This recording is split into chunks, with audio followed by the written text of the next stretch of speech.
Graça e paz, povo de Deus, abençoados, eleitos do Senhor. Aqui quem fala é Júlio Chaves, do canal Acorda Povo de Deus, com mais uma mensagem da graça de Deus, sem heresias e sem fermento. Queridos, olha o tema da mensagem de hoje. Quando um eleito morre, o que acontece? Coloquei morre entre aspas, porque sabemos que o espírito que há em nós é eterno. A gente vai entender isso nesta mensagem, tá bom? Olha só, antes eu queria pedir a todos que assistam essas duas mensagens e compartilhem. Essas duas mensagens nunca foram reveladas. Filhos da perdição ainda existem? Vou responder, porque a semana passada eu coloquei essa mensagem e a resposta foi dita. Não existe mais filhos da perdição na terra. Não existe. O ímpio, aquele que pratica impiedade, sempre vai existir. Né? Enquanto o nosso espírito estiver revestido de carne e sangue, sempre vai existir gente ruim, gente má. Lembrando que a maldade e o mal também pertencem a Deus. Está lá em Isaías 45:7. Eu faço bem, eu causo a desgraça, eu, Senhor, faço todas as coisas. O que é trágico, o que é estarrecedor, o que é mal, o que é ruim para nós, para Deus, não é. Ele não lida com emoções, com sentimentos, ele lida com espíritos. E tudo, absolutamente tudo, é da vontade dele. Não é permissão. Um Deus que é soberano não permite nada, ele faz. Então essas duas mensagens são muito esclarecedoras e impactantes. Filhos da perdição ainda existem? Não existem mais filhos da perdição. Os ímpios que foram colocados na Bíblia, aqueles que não possuíam espírito, era só corpo e alma e fôlego de vida. Eles não tinham espíritos. Esses ímpios, sem espíritos, eles não existem mais. Eu falo e provo nesta palavra que realmente filhos da perdição não existem. Então é uma mensagem que nunca foi revelada. Outra mensagem também é: Deus não permite nada. Um Deus que é soberano, ele não permite, ele faz. Se eu disser para você pensar em algo muito estarrecedor, algo trágico, e eu chego para você e digo, foi da vontade de Deus, e você pode refutar, contestar, e dizer, Júlio, o que é isso? É uma coisa absurda que eu pensei. E eu digo que foi da vontade de Deus. Porque, sendo Deus onipotente, podendo evitar e não evitou, ele também foi injusto. Então, você percebe que essa coisa trágica foi da vontade dele? Se ele, sendo onipotente, ele poderia ter evitado e não evitou, ele também foi injusto. A nossa carne não aceita isso, mas a graça é o ministério do Espírito. Quando a gente entra em Espírito, a gente entende a mente de Deus. Tudo é dele. Deus não tem inimigos. Deus não está guerreando contra ninguém. Quem prega um Deus que está lutando e guerreando é o Deus da religião. Mas o Deus da Bíblia, o Deus que criou o sol, o céu, a lua, as estrelas, tudo que no mundo há, ele não está guerreando nem lutando contra ninguém. Quando Deus levanta inimigos, foram inimigos levantados pelo próprio Deus. E ele levanta um outro povo para combater esses inimigos que foram levantados pelo próprio Deus. Então essas duas mensagens são muito esclarecedoras e reveladoras. Alimento sólido e inédito. Então eu peço que você assista, você que não assistiu, e principalmente, meu querido, minha querida, compartilhe essas mensagens. Um prega, vocês compartilham e Deus dá o entendimento àqueles eleitos que estão no sistema religioso, mas que foram gerados da livre. Eu tenho mensagens que falam isso. A gente estava no sistema religioso, a gente sabia que tinha algo de errado, a gente não concordava com muitas coisas, só que a gente até então não tinha ouvido uma mensagem da graça de Deus. Eu tenho falado aqui, o próprio Paulo disse que a graça estava oculta desde os tempos eternos e que foi revelada ao apóstolo Paulo. Está lá em 2 Coríntios 12, 2, 3, 4. Porém, com a morte de Paulo, esse evangelho da graça ficou oculto novamente. E o que foi que prevaleceu? A igreja primitiva e a igreja romana. Por isso que só tem sinagogas. E quando não são apenas sinagogas, são grandes empresas religiosas lideradas por esses empresários da fé. Então, meu querido, alimento sólido e inédito. Vamos lá, a mensagem. Olha só, então o título da mensagem é esse, né? Quando um eleito morre, o que acontece? A gente vai ver isso. Essa passagem de Mateus 16, 18, eu sempre entendi errado. Sempre a religião, ela prega com um equívoco muito grande. E eu sempre, os 14 anos que eu passei no sistema religioso, eu não tive a revelação da graça. Então eu tinha medo de sair, porque eu acreditava em tudo que eu ouvia. Mas aí veio a revelação da graça para fazer a gente descansar e repousar nele. Olha só a revelação e o entendimento dessa passagem. Mateus 16, 18, o próprio Jesus diz: pois também eu te digo que tu és Pedro, e sobre esta pedra edificarei a minha igreja. Nós somos a verdadeira igreja de Cristo. A igreja está dentro de nós, ele habita, ele mora, ele reside hoje aqui dentro, tá certo? E as portas do inferno não prevalecerão contra ela. Olha só, quando Jesus disse, e as portas do inferno não prevalecerão contra ela, sabemos que inferno na Bíblia sempre foi, sempre significou Sheol e Hades, lugar dos mortos. Todos nós vamos para esse inferno, para esse Sheol e para esse Hades. Essa palavra que ele está dizendo, que significa na verdade sepultura. Inferno sempre significou sepultura. Quando ele fala que as portas do inferno não prevalecerão contra ela quem? Contra a igreja. Por quê? Porque até o ano 70, todos os eleitos, desde Abraão, Isaac, Jacó, Davi, Samuel, todos os eleitos, né, os hebreus, todos que possuíam o Espírito, quando morriam, iam para o inferno, para a sepultura, para o Sheol, para o Hades. Todos eles iam. Então Jesus, como está dizendo que as portas do inferno não prevalecerão, veja que ele está no tempo de sua carne e está bem antes do ano 70, está até antes da cruz, e ele leva para o futuro. As portas do inferno não prevalecerão. Por quê? Porque a ressurreição foi no ano 70.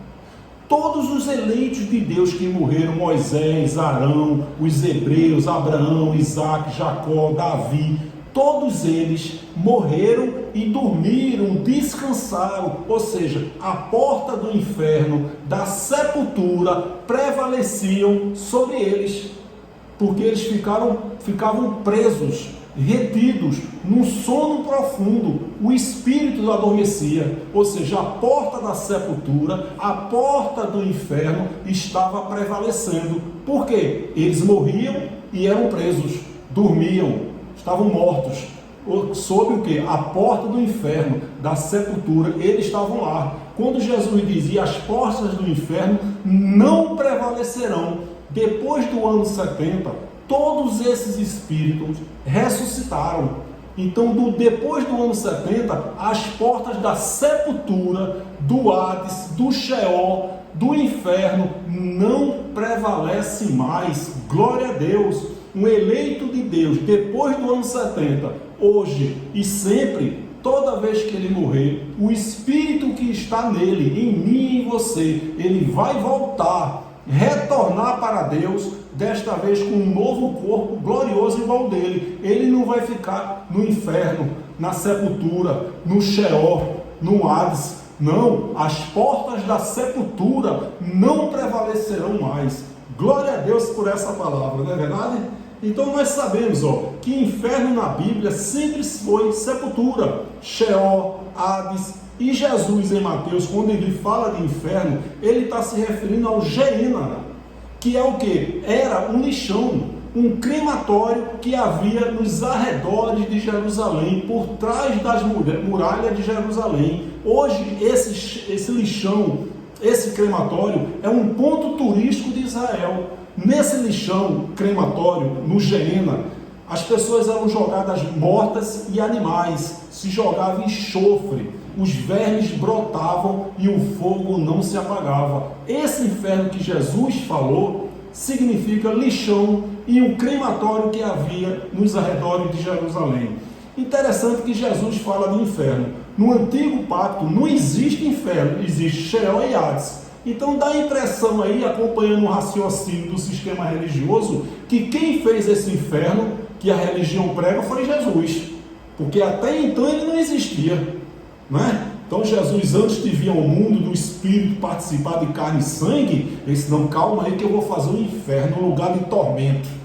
Porque Deus, na primeira manifestação de Deus, quando ele falava e o povo ouvia, esse inferno nunca existiu. Sempre foi Sheol e Hades, se referindo ao lugar dos mortos, da sepultura.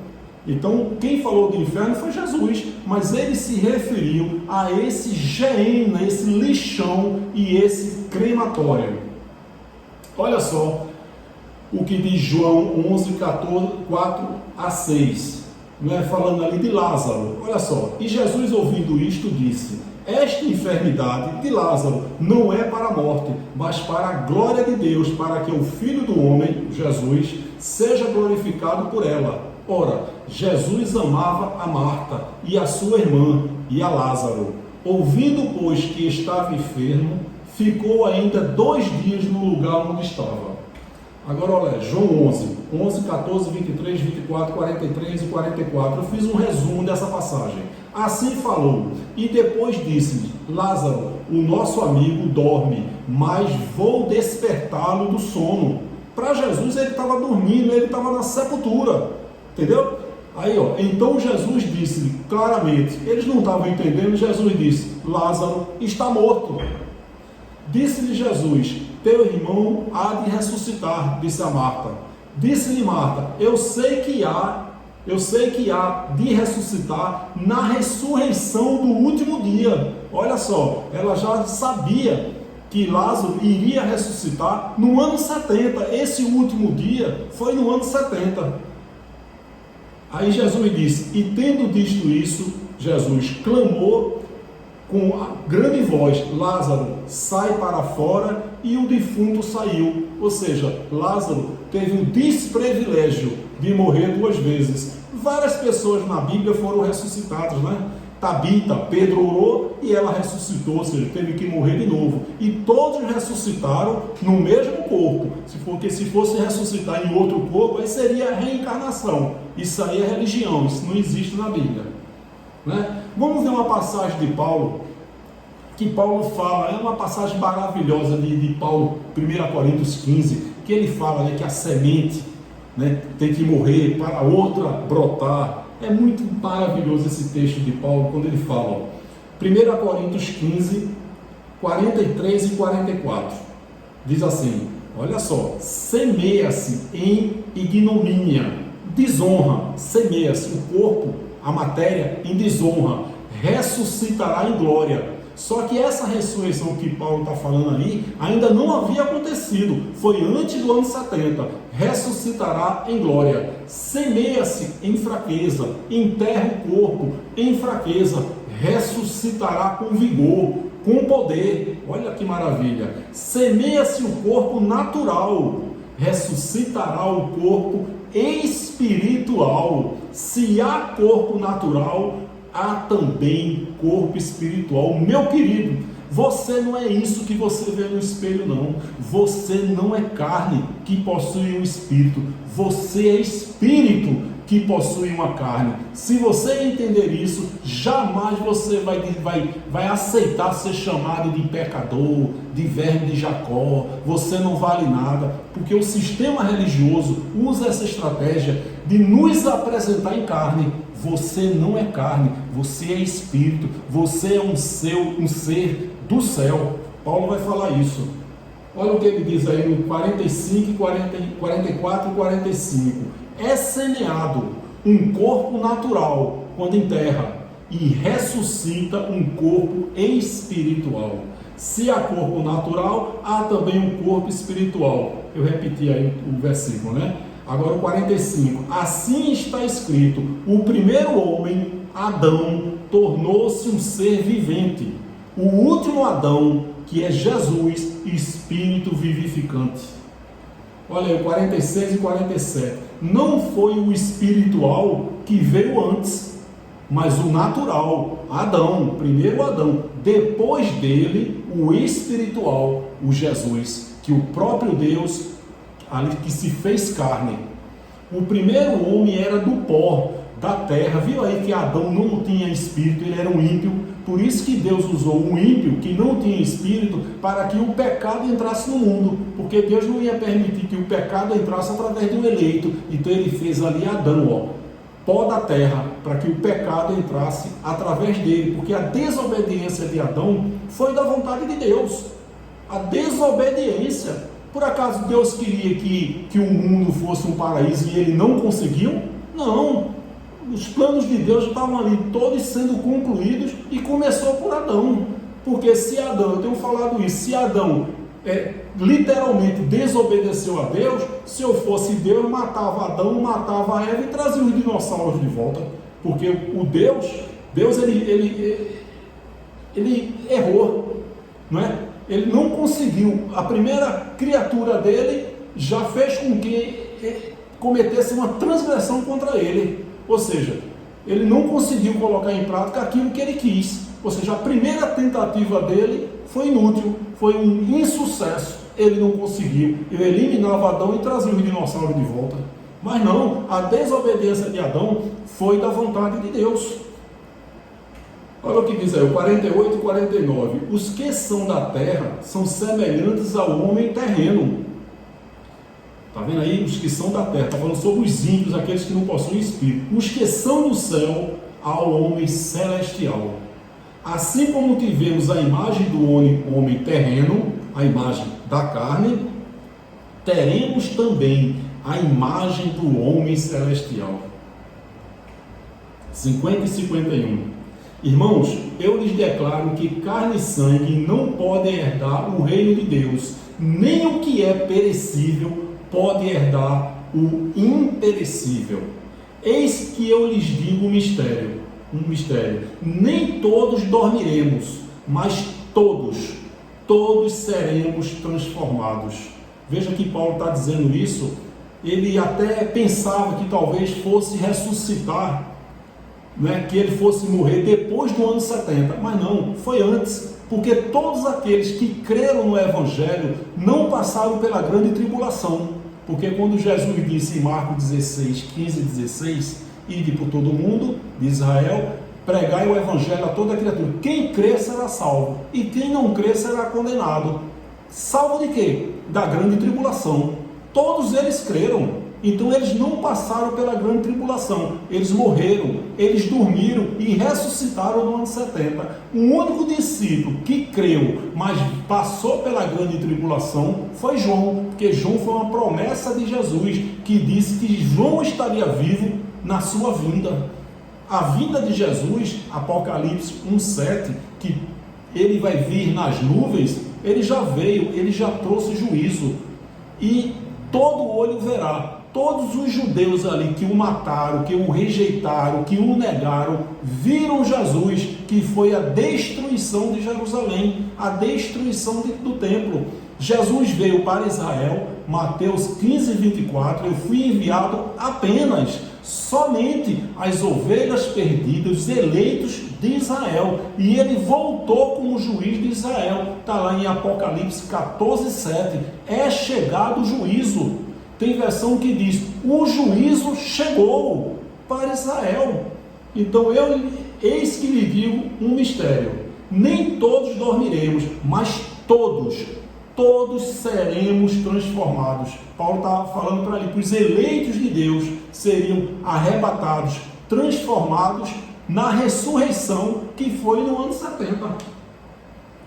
Olha o que diz, 52 e 53. No momento, num abrir e fechar de olhos, ao som da última trombeta, não, trombeta é palavra. ao som da última trombeta, pois a trombeta soará, a palavra, os mortos ressuscitarão incorruptíveis, e nós, o grupo de pessoas ali, seremos transformados. Pois é necessário que aquilo que é corruptível se revista da incorruptibilidade, e aquilo que é mortal se revista da imortalidade. Agora, 54 e 55. Quando, porém, o que é corruptível se revestir de incorruptibilidade e o que é mortal de imortalidade, então se cumprirá a palavra que está escrita: a morte foi destruída pela vitória. Onde está, ó morte, a sua vitória? Onde está, ó morte, o seu aguilhão? Porque todos, quando morriam antes do ano 70, eles dormiam. Todos aqueles que morreram, eles ficavam presos na sepultura, presos nas portas do inferno. Ou seja, a morte tinha poder, porque eles dormiam, eles ficaram ali, retidos até o ano 70. Então está dizendo: onde está, ó morte, a tua vitória? Não existe mais. Então a gente vai entender isso. Olha só o que diz Filipenses 1, 21. Paulo de Filipenses 1, 21. Porque para mim o viver é Cristo e o morrer é lucro, é ganho. Eu vejo as pessoas dizendo aí: fulano morreu, como se fosse castigado, fosse um castigo. Meu querido, o que é que Paulo está dizendo? Quando um eleito morre, o que é que acontece? Viver é Cristo. Ele estava vivendo ali Cristo. E morrer é o que? É prejuízo? É lucro, é ganho. Eu sei, eu já pedi para viver e já pedi para morrer. Hoje eu não peço mais, eu não faço orações de petições, eu não faço. Toda a minha oração é de agradecimento. Todos os dias eu oro a Deus. Petição de agradecimentos. Graças te dou, Senhor. Obrigado, Senhor. Porque eu não peço mais nem para morrer, nem para viver. Porque eu sei que todos os meus dias já foram escritos no livro dele, antes de qualquer um dele existir. A minha oração de petição não vai fazer Deus mudar. Por quê? Malaquias 3,6. Deus não muda. Ele não muda. Quando ele dá um decreto, ele dá uma sentença, ele não muda. Como é que ele vai mudar algo que para ele já aconteceu? O nosso livro já foi escrito, já foi fechado. Então ele não vai, você pede e ele vai dar. Não, ele está pedindo. Não, ele já escreveu o que vai acontecer amanhã. E os planos dele não podem ser frustrados. Eu já contei aqui que a vontade do meu pai era que minha mãe me abortasse. Como é que a minha mãe iria me abortar se estava escrito no meu livro, desde antes da fundação do mundo, que hoje eu estaria aqui no YouTube pregando essa palavra? Você percebeu aí? O aborto, o suicídio, nenhum dos teus planos pode ser frustrado. Como é que Deus vai determinar que uma pessoa morra com 80 anos de infarto e essa pessoa vai morrer antes? Vai morrer com a pandemia, vai morrer assassinado, vai conseguir tirar a própria vida. Não, quem tira a vida é Ele. Tudo é dele. Os planos dele, Jó 42, 2, nenhum são quantos? Nenhum dos teus planos pode ser frustrado. Olha que maravilha aqui, Eclesiastes 12, 7 e Hebreus 2, 14. E o pó volte à terra como era, e o espírito vai para Deus? Não, volta, retorna. Eu não posso dizer que vou voltar para o Japão. Eu nunca estive no Japão. Agora, se eu disser eu vou voltar ao Japão, eu estou dizendo que eu já estive lá. Isso é maravilhoso, né? Esse Eclesiastes 12, 7 quebra o sistema religioso. Porque salvação na Bíblia sempre foi salvação da mente, nunca do Espírito. O Espírito nunca esteve em estado de salvação nem condenação. O Espírito veio e volta. Olha só o que diz aí Hebreus 2,14. Hebreus 2,14. E, visto como os filhos, nós, participam de carne e sangue, de carne e do sangue, também Ele, o próprio Deus, participou das mesmas coisas. Você viu aí?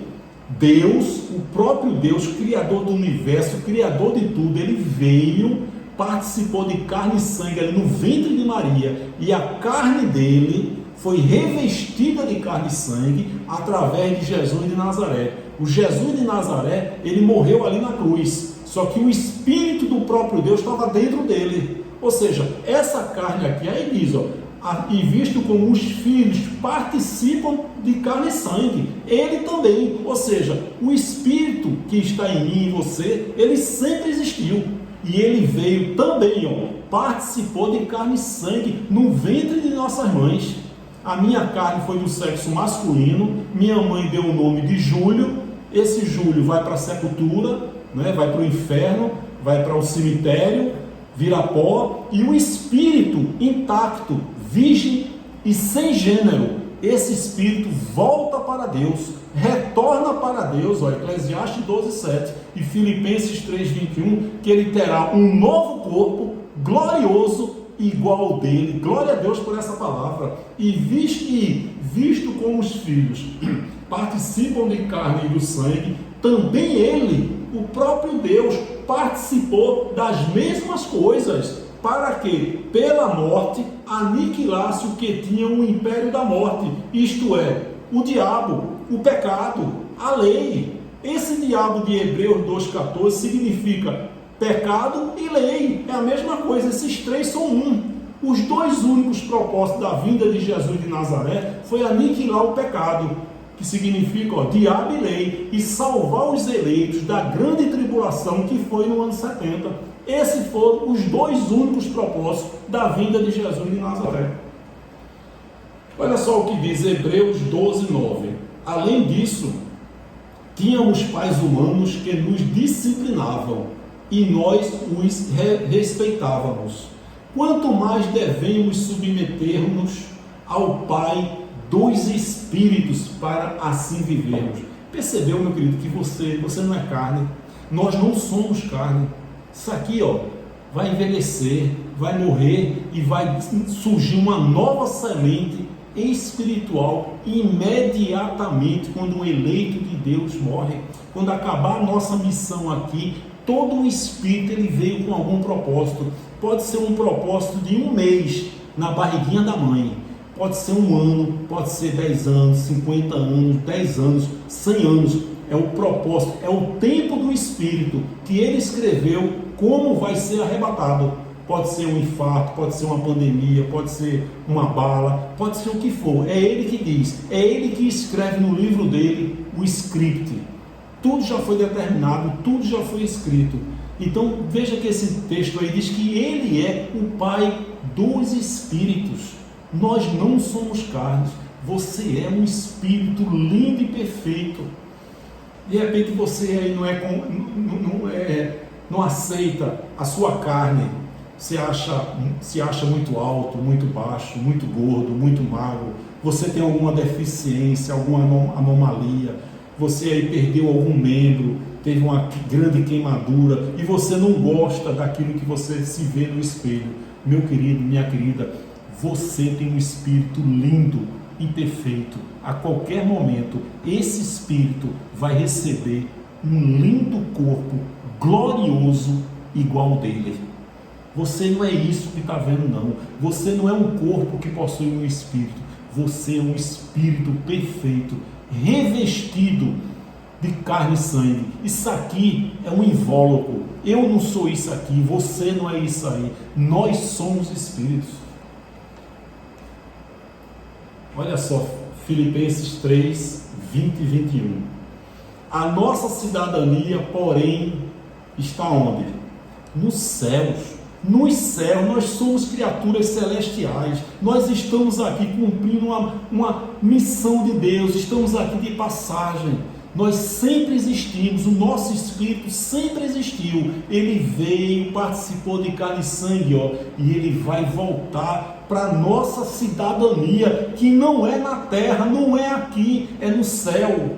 Nós somos seres espirituais. A nossa cidadania, porém, está nos céus, de onde esperamos ansiosamente um Salvador. Ele estava se referindo aí ao ano 70, a parúzia, a volta de Jesus, o Senhor Jesus Cristo.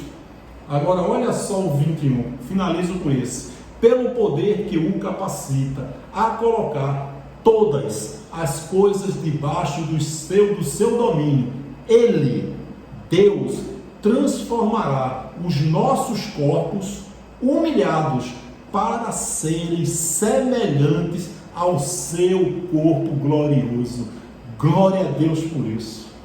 Eu descanso, eu repouso, eu não tenho medo dessa crise, eu não tenho medo dessa pandemia, ainda que a carne tema, ainda que a carne gema, mas nós somos espíritos. Quando o espírito é ativado, a gente descansa, a gente repousa e a gente não tem temor de absolutamente nada, meu querido.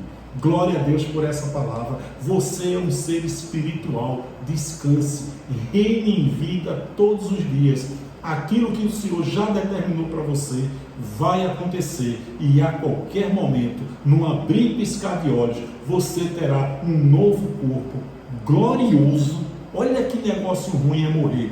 Glorioso igual ao dele. Glória a Deus por essa palavra. Vou tocar nessa tecla de novo, pedindo, insistindo que você assista essas mensagens e principalmente compartilhe. 2 mensagens nunca reveladas. Filhos da perdição ainda existem? Não existem mais filhos da perdição na terra. Deus não permite nada, Ele faz. Eu falo de pessoas que cometeram atrocidades no mundo, e eu falo nessa mensagem muito impactante e esclarecedora. Sendo Deus onipotente, podendo ter evitado e não evitou, Ele também foi injusto. Não, Ele não foi injusto. Paulo disse: a injustiça da parte de Deus? De maneira nenhuma. O próprio Paulo responde: tudo, absolutamente tudo, é vontade soberana dele. Isso é alimento sólido e inédito. Peço que você assista e compartilhe essas 2 mensagens. Eu vou deixá-las aqui na descrição do vídeo. Quero mandar uma saudação aí para Antônio Simão. Ele nasceu aqui na Paraíba, em Cajazeiras, interior, mas ele mora hoje em Mairiporã. Há muito tempo que ele mora em Mairiporã, São Paulo. Antônio Simão, graça e paz, meu querido. Quero mandar uma saudação para esse lindo, abençoado do Senhor, que eu tenho conversado com ele aqui no WhatsApp. Uma bênção, um camarada que ele teve a revelação, lendo as Escrituras, e ele saiu do sistema religioso. Meu amigo, meu amado, meu irmão, Bruno Mac, de Moçambique, na África. Glória a Deus. Bruno, você é uma bênção, meu querido. Eu vou deixar aqui embaixo que o Bruno Mac também tem um canal no YouTube, e eu vou deixar aqui a descrição do canal desse abençoado africano de Moçambique, que também está propagando essa graça maravilhosa na África e no YouTube. Bruno Mac, graça e paz, meu querido. Obrigado pelas mensagens. A gente está interagindo aqui no Zap, e eu estou muito feliz por você. Quero deixar também uma saudação muito especial a esse casal abençoado que também passou muito tempo no sistema. Sérgio e Estela Petrides. Eu acho que está certo, né? Petrides. Sérgio e Estela Petrides, de Santa Isabel do Pará, estado do Pará. Um casal abençoado que a gente também está interagindo aqui através do WhatsApp. O testemunho deles é tremendo, e glória a Deus por isso. Não tem jeito. Quando o camarada é um filho gerado da livre, ele sabe que está faltando alguma coisa. Ele nunca ouviu a graça. Quando ele ouve, ele faz: glória a Deus, era isso que estava faltando. Eu sentia falta de alguma coisa. Um filho gerado da livre. Só que tem aqueles que são abençoados, são eleitos, espíritos perfeitos, mas eles foram gerados para escrava. Não tem jeito. Ele lê, mas ele não entende, ele não compreende. É vontade de Deus. Se Deus decidiu não dar um entendimento, quem sou eu? Quem é você? Paulo ora lá em Efésios 1, 17 e 18. Oro para que Deus lhes dê. É Deus que dá espírito e sabedoria, de revelação no pleno conhecimento dele. Oro para que seus olhos sejam iluminados. Paulo está falando isso para um grupo de pessoas. Ou seja, o entendimento é de Deus, o não entendimento também é de Deus. Esses amados aí que não entendem a graça, eles estão certos. Eles estão fazendo a vontade de Deus. Eles estão errados? Não, estão certos. Você percebe que o certo e errado para Deus é diferente do que nós? Certo e errado, bem e mal? Não, certo e errado é de Deus. O bem e o mal é de Deus. Então eles estão certos.